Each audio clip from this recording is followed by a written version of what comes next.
বাদ উনি বলতেছে এটা আর কাজে লাগবে না, মানে এক সাইড চাইপা গেছে এক সাইড মোটা হয়ে গেছে এরকম। মানে আপনারা কেউ হচ্ছে নতুন চাকা লাগাইলে মানে 1 মাস আগে কোনো জেল দিয়েন না, তাইলে এরকম সমস্যা হবে। আরেকটা বাস খাইছে, সেই বাসটা হচ্ছে এইখান থেকে ফাটছিল, এখানেও আপাতত টেপ দিয়ে টুরটা কমপ্লিট করে আসছে। তো যে হচ্ছে লাগাইছিল রেসিং কয়েলটা 5.2 এটা খুলে ফেলতেছে, এটা সেল করে দিবে। Hi everyone, welcome back to my YouTube channel and Facebook page. তো আশা করি আপনারা সবাই ভালো আছেন। তো আজকে কোথায় যাচ্ছি হচ্ছে মিরপুর 60 ফিট আর হচ্ছে মিরপুর 10 নাম্বার বাইক পড়তে যাওয়ার কারণ হচ্ছে আমার এই ফ্রেন্ডের বাইকটা 4V, এটার চাকার অবস্থা খুবই খারাপ। আর বাইকটা কেনা হয়েছিল সাউদি থেকে 2900 কিলোতে। তো তারপরে হচ্ছে 3500 কিলো চালানোর পরে এটার যে স্টক চাকা আছে ওইগুলো চেঞ্জ করে ফেলা হয়, কারণ সবাই জানেন যে 4Vর চাকাটা বেশি স্কিড করে। তো ওর জন্য এটাতে প্রায় অলমোস্ট 60,000 টাকার মডিফিকেশন করা হয়।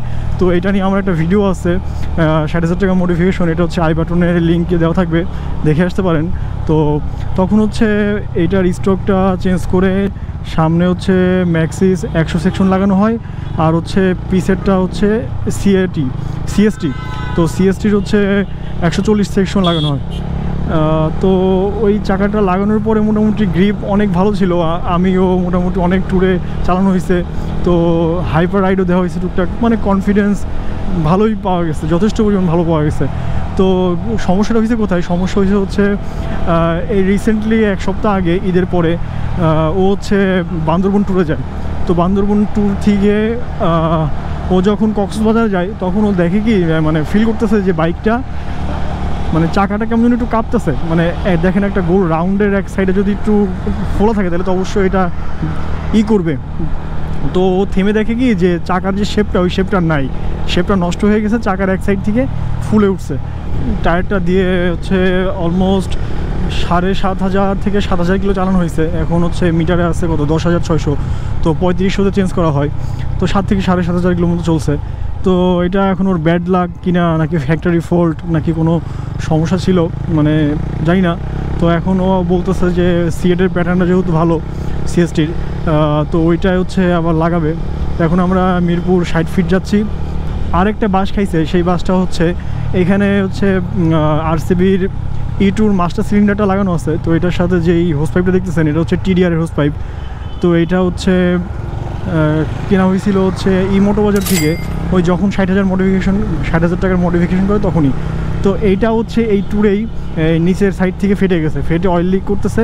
পরে ও কোনো রকম ওইটাতে টেপ মারছে, টেপ মাইরা হচ্ছে এই ট্যুরটা কমপ্লিট করছে। এখন এটাও আজকে চেঞ্জ করা হবে একদম। আচ্ছা, এই মোটো বাজার থেকে হচ্ছে 5.2 রেড কালার ব্রেক প্যাটার্ন নিয়ে হইলো। তো এটার মধ্যে দুইটা আসছে, একটা তো ইয়েলো আর এটা হচ্ছে নতুন আসছে, এটা একটু আপগ্রেড, প্রাইসটাও বেশি। এটা হচ্ছে 2000, ওইটা হচ্ছে 1800। তো এটা নিল। তো এখন যাই দেখি কোথা থেকে লাগানো যায়। আমরা টায়ার পাইছি একটা দোকানে 6,800 টাকার অফার দফা হয়েছে, এখন ওইটা নিব, নিয়ে হচ্ছে দেন যাবো।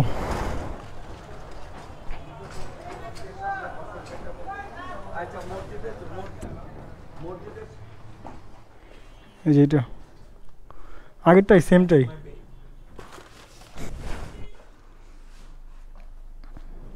নিবা কোনটা? মাঝখানেরটা?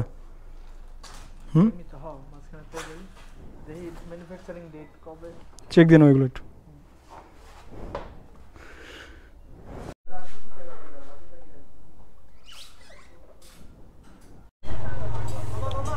ও যে হচ্ছে লাগাইছিল রেসিং কয়েলটা 5.2 এটা খুলে ফেলতেছে, এটা সেল করে দিবে, স্টকে যাচ্ছে আপাতত। এটা খুলে ফেলছে। আর হচ্ছে ওর বাইকের হেডের যে গ্যাসকেট থাকে ওইটা হচ্ছে অয়েল লিক করে, তো ওইটা চেঞ্জ করে এখন হচ্ছে আবার গ্যাসকেটটা লাগাবে। এই যে আগের টিডিআরটা খুলে ফেলতেছে, এখন পরে 5.2টা লাগাবে। এটাও রেড, কারণ ও রেড পছন্দ করে জন্য রেডটা নিছে। আর এটা হচ্ছে আপগ্রেডটা আসছে নতুন, আগেরটা হচ্ছে ইয়েলো, এটা 1800, এটা হচ্ছে 2000 টাকা। আর এবার হচ্ছে মানে বাইকের টুকটাক কাজ করানো হচ্ছে ভাইয়ের এখান থেকে। আর এটা হচ্ছে যে রানা ভাই, মিরপুর 10-এর বাইক পট্টি সবাই চিনেন, প্লাস্টিক রানা নামে। তো ওখানে এক ভাই আছে, ওই ভাইকে দিয়ে করাইতেছি। আমরা মোটোপ্লেক্সে গেছিলাম, বাট ওখানে হচ্ছে অনেক ভিড় ছিল, বললো 3-4 ঘন্টা লাগবে। তো আমরা এখানে আসছি, তো ভাই বললো যে পারবে, তো ভাইকে দিয়ে এবার করাচ্ছি। এটা বাদ উনি বলতেছে এটা আর কাজে লাগবে না, মানে এক সাইড চাইপা গেছে, এক সাইড মোটা হয়ে গেছে এরকম।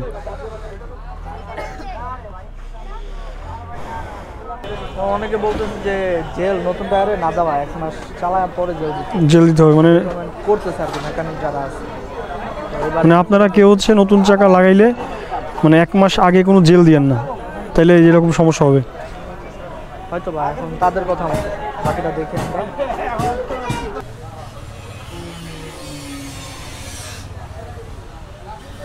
কমপ্লিট। আবার জ্বালাইতে আমরা কবে জানি না। আর টায়ারটা যেহেতু নতুন লাগানো হয়েছে এই জন্য রাফ অ্যান্ড টাফ টানবো না, কারণ কি নিয়ম আছে টায়ারেও কিন্তু ব্রেকিং পিরিয়ড আছে। কারণ টায়ার যখন আপনি ইনস্টল করবেন নতুন, তখন মিনিমাম 1 থেকে 150 কিলো একটু কর্নারিং কম করার চেষ্টা করবেন, বা হচ্ছে রাফ অ্যান্ড টাফ চেষ্টা কম করবেন, কারণ টায়ারের গ্রিপটা মানে রোডের সাথে অ্যাডজাস্ট হতে একটু টাইম লাগে। তো এই ছিল হচ্ছে আজকের টপিকস। তো আশা করি আপনারা সবাই পরবর্তী ভিডিও আসা অবধি সবাই ভালো থাকবেন, সুস্থ থাকবেন এবং আমাকে সাপোর্ট করবেন। তো ধন্যবাদ।